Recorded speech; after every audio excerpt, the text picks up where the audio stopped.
Hello? What? Everybody hear me? Everybody hear me? Excellent. And I'm going to take a photo of you guys. Yeah, you don't usually see photos of the speaker looking at the crowd. So that's what I'm going to do. I'm going to put it up on Twitter. If you're following me, you can see it. So, okay, so I think before I begin, I really want to thank Dave for putting all this together. I'm an event organizer myself, and it's hard. It's very hard. And I'm a tech guy as well, so I'm usually the one at the back making things happen. And to be honest, it's tough, and you have long nights, and you don't sleep. And then you wake up and you have eye bags, and it's not very pretty. Okay, so I don't mean, so I've been living in the US for the past 5 years, so my sense of humor has going to change. So I don't know if it's going to work with this crowd. So just pretend that you're enjoying my jokes and laugh.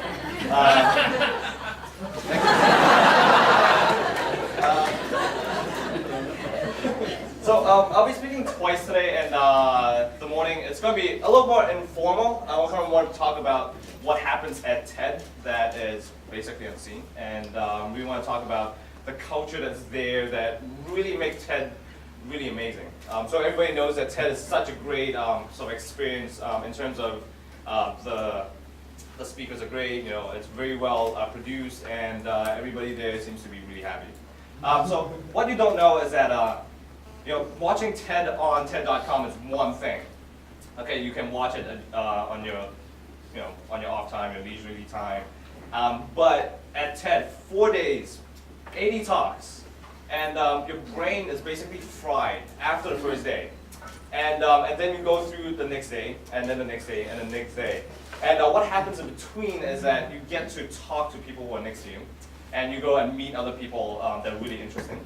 And you sort of fill your mind with so much information and so much cool things that you really need like around about a month or two to kind of decompress and really absorb what you have just seen and heard.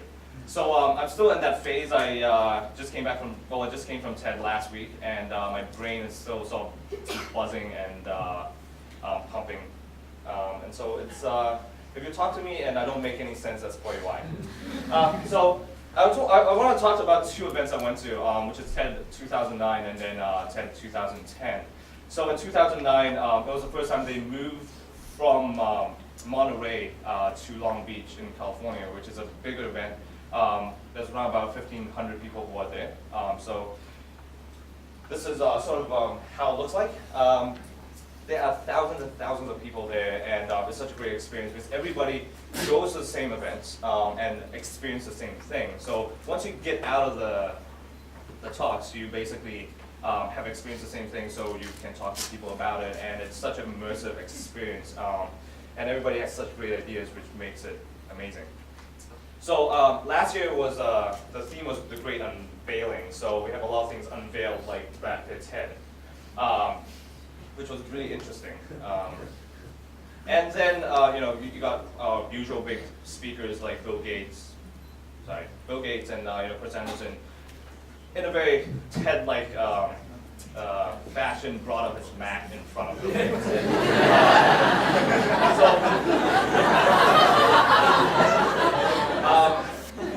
Yeah, and it's not running Windows, so just so I just want to get you guys to just remember this image for a little bit because it's going to come up again.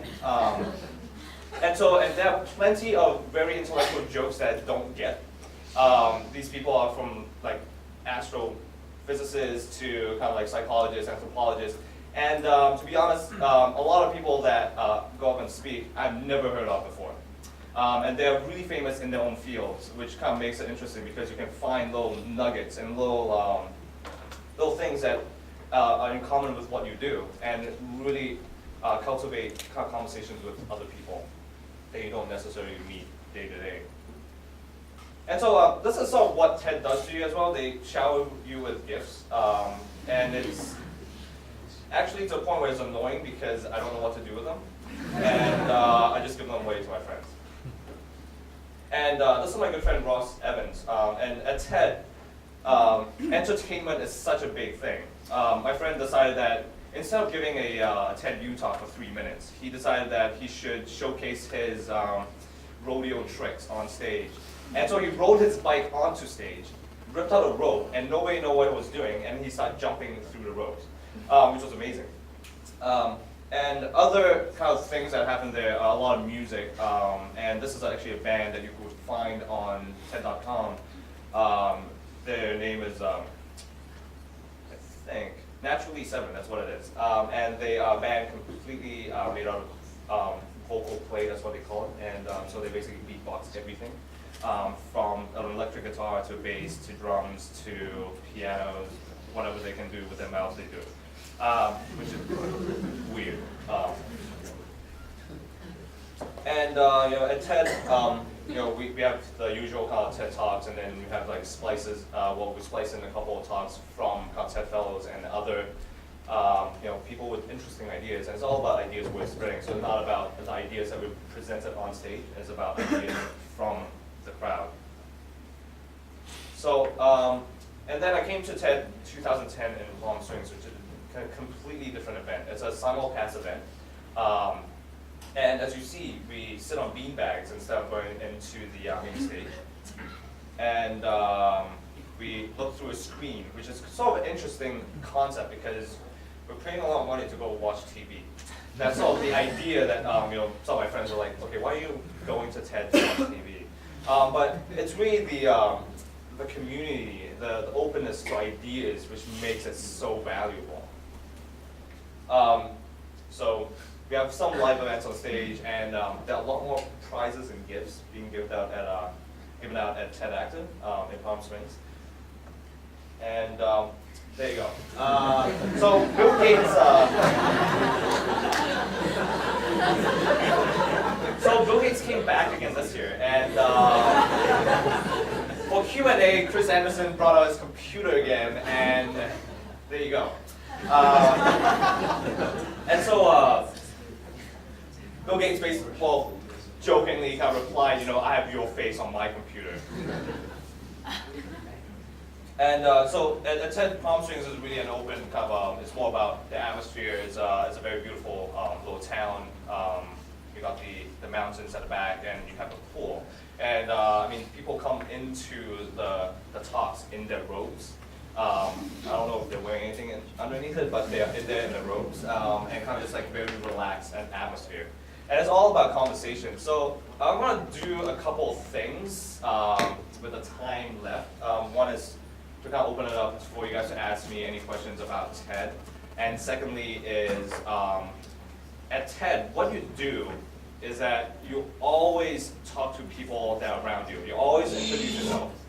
And you always are interested in what they're talking about and interested in their ideas. And I've done a couple of collaborations out of last year's TED, and I'm going to do a couple more collaborations with TEDsters from this year's TED. So without further ado, I'll let you guys to kind of turn around and kind of introduce yourself and say one thing interesting about yourself. Yes, so go.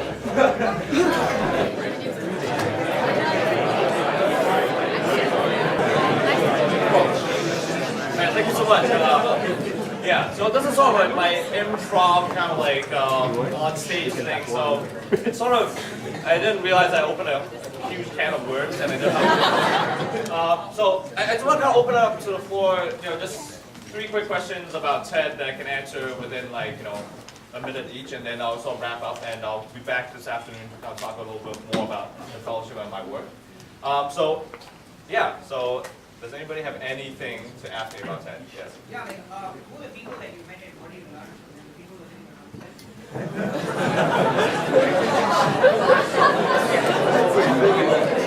are Okay, so that's one of those questions that would take like 3 days to answer. So I'll give you the gist of kind of what kind of the people that I've met. I mean, I met people from that money to kind of celebrities like Robin Williams and Cameron Diaz, to kind of even the TED Prize winner, or even kind of brainstorming the TED Prize winner about kind of what I can do to help them out. And I think one important thing is that to kind of to give you a sense of the community there, you can't be a jerk at TED.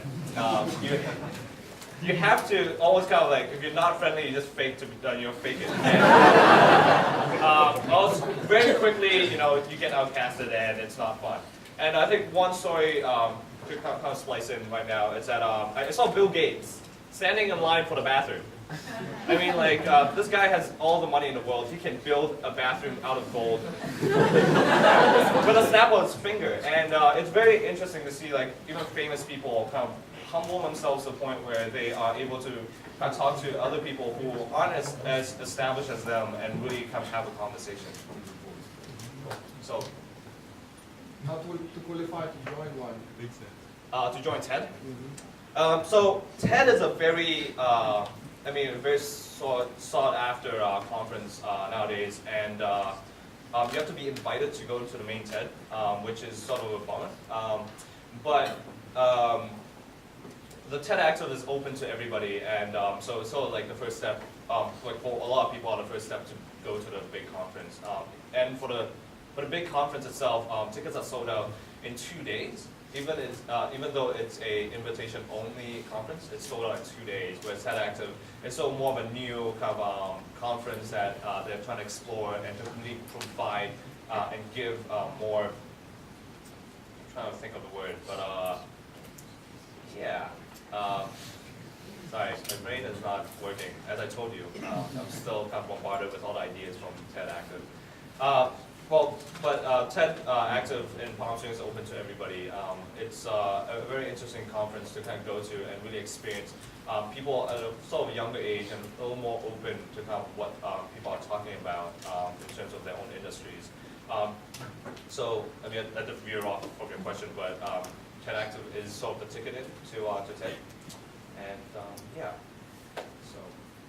How do you get to become a TED fellow? That's a secret that cannot share. So I'll talk a little bit about it later on, actually. So Great. Do we get to see the Sarah Silverman video? Yes, I did. Did you see it? Oh, that's so cool. Yeah, so actually, a little bit about that. It was actually very interesting to kind of see how Chris Anderson and his team now picks and chooses the speakers, and there was a little bit of a rough spot, a rough patch that sort of developed after she came up to speak. Chris Anderson sort of accidentally tweeted that he really didn't like Sarah Silverman and didn't like the talk, and it was very, very interesting because the social media. Then we saw his value drop by another $1 billion. Yeah, and that's not by the day, it's by the hour then. So it was kind of interesting because it's such an open community.